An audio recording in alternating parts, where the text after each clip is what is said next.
हमारे चैनल स्वागत है। तुलसी की पूजा करने के उपाय जानिए। हिंदू धर्म में तुलसी के पौधे का महत्व सबसे अधिक है। इसकी सबसे पहले पूजा भगवान विष्णु जी ने की थी। श्रीहरि कहते हैं, जिस प्रकार से देवी लक्ष्मी से वैकुंठ को ऐश्वर्य प्राप्त है, उसी प्रकार से वैकुंठ में तुलसी के कारण ही पवित्रता प्राप्त है। पृथ्वी लोक पर जिस स्थान पर भी तुलसी का पौधा होगा, उस स्थान पर कभी बुराई का वास नहीं होगा। ऐसा स्थान सबसे अधिक पवित्र होता। किसी कार्य से हमें हमारे घर में तुलसी का पौधा नहीं लगना चाहिए। तुलसी के पास दीपक जलाने से क्या होता है, आइए जानते हैं कि प्राचीन महान कथा के माध्यम से जो भगवान श्री कृष्ण ने देवी सीता को सुनाई है। दोस्तों, एक समय की बात है, देवी सीता भगवान श्री कृष्ण के पास आकर उनसे पूछने लगती है स्वामी, आप मुझे तुलसी के पौधे को जल देने का महत्व सुना दिया है, लेकिन तुलसी के पास दीपक जलाने का क्या महत्व है? रोज शाम को तुलसी के पास दीपक क्यों जलाया जाता है? इससे मनुष्य को कौन सा फल प्राप्त होता है? तुलसी के पास दीपक जलाने की विधि क्या है तथा दीपक लगाते समय कौन से मंत्र का उच्चारण करना चाहिए? कृपया आप मुझे विस्तार से बताइए। भगवान श्री कृष्ण कहते हैं, देवी, आज तुमने समस्त संसार के कल्याण की भावना से बहुत ही उत्तम प्रश्न किया है। तुम्हारे इस प्रश्न का उत्तर देने से पूर्व मैं तुम्हें एक प्राचीन इतिहास सुनाता हूँ, जिससे तुम्हें तुम्हारे सभी प्रश्नों के उत्तर मिल जाएंगे। शाम को तुलसी के पास दीपक जलाने से जो फल मिलता है, उसी का वर्णन मैं इस कथा में करूंगा, इसीलिए तुम इस कथा को ध्यानपूर्वक सुना। इस कथा को ध्यान से पूरा सुनने मात्र से ही मनुष्य को 80 वर्षों तक तुलसी के पास दीपक जलाने का पुण्य प्राप्त होता है। देवी सीता रहती है, हे प्रभु, मैं इस कथा को सुनने के लिए उत्सुक हूँ, कृपया आप इस कथा को मुझे कहिए। तब भगवान श्री कृष्ण देवी सीता को वह कथा सुनाने लगते हैं। देवी, पूर्व कल की बात है, उत्तर दिशा में तुंगगांग नाम की एक बहुत बड़ी नदी है। इस नदी के किनारे पर हरियाणा नाम का एक अत्यंत सुंदर नगर बसा हुआ है। कुशालपुरा में सुनील नाम के एक ब्राह्मण निवास करते थे। वे अत्यंत गुणवान, चरित्रवान, धर्म कार्य करने वाले तथा वेदों के मार्ग पर चलने वाले थे। उन्होंने समस्त शास्त्रों का अध्ययन किया हुआ था। उसी ब्राह्मण की एक पत्नी थी, जिसे लोग दुराचार जाकर पुकारते थे, क्योंकि उसके घर में उसके नाम के अनुसार थे। वह सदैव ही अपने पति को अपमानित करती थी, अपने पति के लिए कुआं से कहती थी, पति को भयंकर भयंकर दुख देती थी, पति के लिए कभी भोजन नहीं बनती थी। उसने उसके पति के साथ कभी फेल नहीं किया, कभी उसके साथ प्रेम से व्यवहार नहीं किया। पति के मित्र परिवार के लोग घर पर आते तो वह स्त्री उनको अपमानित करके भगा दिया करती थी और स्वयं कम भाव से उन्नत होकर निरंतर अन्य विचारिणी स्त्रियों के साथ घूमा करती थी। उसकी माँ पति को छोड़कर आए पुरुषों में लगा रहता था, सुंदर सुंदर पुरुषों के संग बैठकर बातें करती थी, पराये पुरुषों को रोहित करने के लिए सज धज कर गाँव में घूमने जाया करती थी। कभी वह वर्णनों में किसी वृक्ष के नीचे खड़ी रहकर सुंदर पुरुषों की रात देखने लगती है और किसी दुष्ट पुरुष को रहित करके उसके संग भोग विलास किया करती थी। फिर एक दिन वह दुराचारी हो गई। उसका चित्र कम से भरा हुआ था और किसी सुंदर कहानी पुरुष की राह देख रही थी, किंतु बहुत समय निकालने के बाद भी उसे स्थान पर कोई पुरुष नहीं आया। इसलिए वह अत्यंत दुखी हो गई और प्रीतम की खोज में इधर उधर देखने लगी, बातें करने लगी। इस जंगल में पास आ गया। कुछ भयंकर बैग को देखकर उसे स्त्री के पसीने छूटने लगे। इतने में ही उसे भाग ने अपने पंजे से उसे घायल कर दिया और वह स्त्री जमीन पर गिर पड़ी। जमीन पर गिरते ही चिल्लाते हुए बोली, अपने बैग तू किस लिए यहाँ पर आया है? मुझे क्यों मार रहा है? यहाँ पर अपने प्रियतम को खोज रही थी तो मुझे छोड़ दे, तुझे क्या मिलेगा? उसे स्त्री की बात सुनकर वह भयानक बाघ क्षण भर के लिए रुक गया और हंसता हुआ बोलने लगा, हिंदुस्तान, आज विधाता ने मुझे मेरा ग्राफ नियुक्त किया है, मेरा काम है, अभी मुझे शरीर से मुक्ति मिलेगी ही। भाग, तुम कौन हो? मुझे सच सच बताओ, तुम्हें किस कारण से भाग होना पड़ा और तुम मुझे स्त्रियों का भाषण क्यों करते हो? पहले मुझे सारी बात बताओ और फिर मेरा भाषण करो, फिर मैं भाग देने लगता है। उसे नदी के तट पर एक मुनिपरना नाम की नगरी बसी हुई है। इस नगरी में मैं निवास करता था। मैं एक ब्राह्मण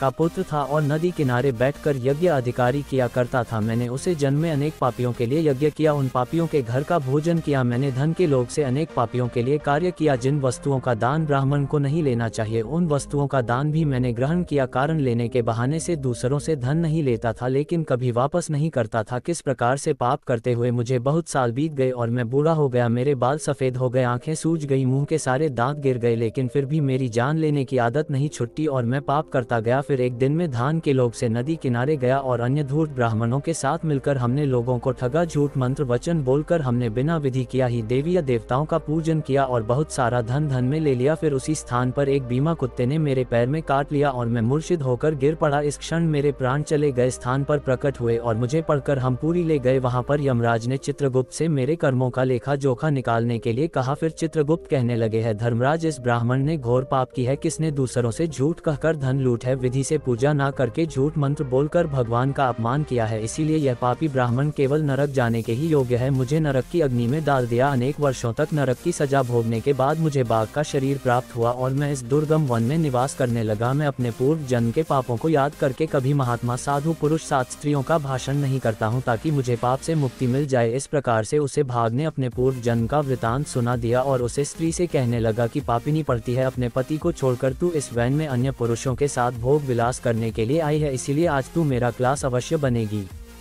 दोस्तों, आपको कहानी अच्छी लगी तो चैनल को सब्सक्राइब करना, लाइक, कमेंट करें।